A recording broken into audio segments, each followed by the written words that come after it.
ఇటు అమరావతి, అటు విజయవాడ, మధ్యలో గోదావరి. ఇదేందంటే, ఇప్పుడు ఎలక్షన్‌లో ఇంకా 4 రోజుల్లో రిజల్ట్ వస్తుంది. రిజల్ట్ వస్తే ఎవరు గెలుస్తారు? ఎవరు ఓడిపోతారు? అనే దాన్ని బట్టి రాజధాని డిసైడ్ అవుతుంది. చంద్రబాబు నాయుడు గారు కానీ గెలిచినారంటే అమరావతిలో ప్రమాణ స్వీకారం చేస్తారు. జగన్ గారు గెలిచినారంటే ఆయన విశాఖపట్నంలో ఆయన ప్రమాణ స్వీకారం చేస్తారు. అంటే రాజధాని ఎవరు గెలిస్తే అక్కడ రాజధాని ఫిక్స్ అవుద్ది. మెయిన్‌గా తెలుగుదేశం వాళ్ళు, వాళ్ళ క్యాడరు, వాళ్ళ సామాజిక వర్గం, పవన్ గారు, పవన్ సామాజిక వర్గం వీళ్ళందరూ కసిగా పనిచేసి జగన్ గారిని ఓడించాలని చెప్పని ప్రపంచంలో ఉన్న ఈ 2 సామాజిక వర్గాలకు సంబంధించిన వాళ్ళు, చంద్రబాబు నాయుడు గారి సామాజిక వర్గం కసితో పనిచేసి జగన్ గారిని ఏ కాడికి ఓడించాలా అని చెప్పి ప్రయత్నం చేశారు. ఎందుకంటే అమరావతిని దెబ్బకొట్టాడు ఈయన. కోట్ల రూపాయల ఇన్వెస్ట్మెంట్లు ప్రపంచమంతా ఉండే వాళ్ళకి సంబంధించిన వాళ్ళందరూ, పార్టీ వాళ్ళందరూ అక్కడ ఇన్వెస్ట్ చేశారు. దాన్ని ఈయన దెబ్బకొట్టి విశాఖపట్నం తీసుకొని వెళ్ళిపోయాడు రాజధాని. అందుకని వాళ్ళందరికీ కోట్ల రూపాయలు లాస్ వచ్చింది. దీనివల్ల వాళ్ళందరూ కసిగా పనిచేశారు. ఈ నేకాడికి ఓడించాలా అని చెప్పని అందరూ పనిచేశారు. వైసీపీ కార్యకర్తలు మాత్రం గెలవాలని పనిచేశారే కానీ కసిగా పనిచేయలేదు. జగన్ గారి సామాజిక వర్గం కూడా జగన్ గారు వచ్చిన తర్వాత వాళ్ళ సీట్లే లాస్ అయిపోయినాయి. ఎమ్మెల్యే సీట్లు వాళ్ళకి ఇవ్వకుండా బీసీలకి, ఎస్సీలు, ఎస్టీలకి ఇచ్చిన దానివల్ల వాళ్ళే లాస్ అయిపోయినారు. అయినా కూడా ఇంకా తప్పదు కాబట్టి ఒక 60% పైన వాళ్ళు పనిచేశారు ఆయనకి, జగన్ గారికి. అంతేగాని కసిగా ఏం పని చేయలేకపోయినారు.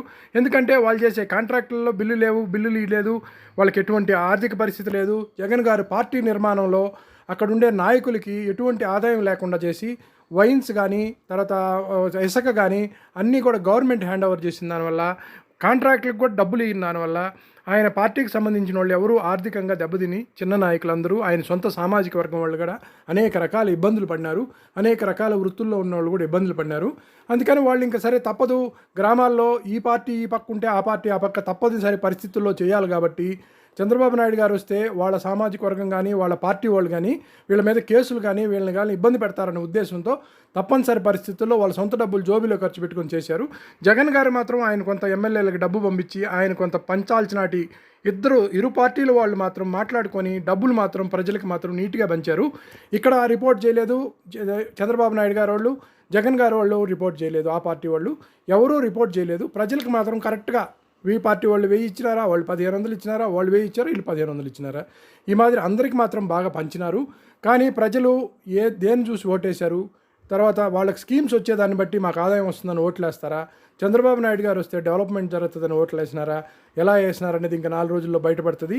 దీన్ని బట్టి మనకు రాజధాని కూడా డిసైడ్ అవుద్ది. ఆంధ్రాకి రాజధాని ఇప్పటి వరకు హైదరాబాదే రాజధానిగా ఉంది ఉమ్మడిగా. ఇంకా కూడా 10 సంవత్సరాలైనా కూడా రాజధాని డిసైడ్ చేయలేకపోయినారు.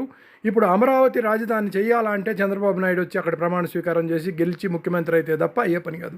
అదే జగన్ గారు విశాఖపట్నాన్ని అక్కడ ఆయన గెలిచి ఆయన చేస్తే ఆయన అక్కడ రాజధాని చేస్తాడు. ప్రజల నాడిని ఎవరు పట్టలేకపోయినారు. ఇప్పుడు రిపోర్ట్స్ కూడా వస్తాయి. ఇప్పుడు ఎవరు గెలుస్తారనేది ఈరోజు సాయంకాలం రిలీజ్ చేస్తారు. కానీ దాన్ని కూడా ప్రభావితం చేశారు ఈ 2 పార్టీల వాళ్ళు. అంటే డబ్బులు ఇచ్చి మాకు అనుకూలంగా చెప్పండి, లేకుంటే మాకు అనుకూలంగా చెప్పండి అని చెప్పని వాటిని కూడా ప్రభావితం చేశారని తెలియవచ్చింది. అంటే అనేక రకాల మీడియా సర్వే రిపోర్ట్లు వస్తాయి కదా, అవన్నీ కూడా మేము గెలిచినామని చెప్పండి అని వాళ్ళకి డబ్బులు ఇచ్చి మాకు అనుకూలంగా చెప్పించుకుంటున్నారని.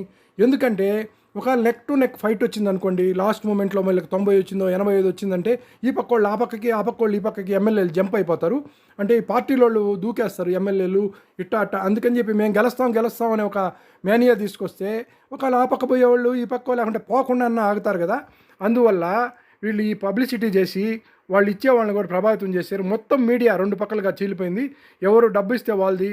తర్వాత వచ్చి ఈ పక్క చంద్రబాబు నాయుడుకి సంబంధించిన సామాజిక వర్గం మీడియా, ఆయన డబ్బులు ఇచ్చిన మీడియా, జగన్ గారికి సంబంధించిన సొంత మీడియా, ఆయన ప్రభావితం చేసిన మీడియా, ఇలా ఏది నమ్మడానికి లేకుండా పోయింది.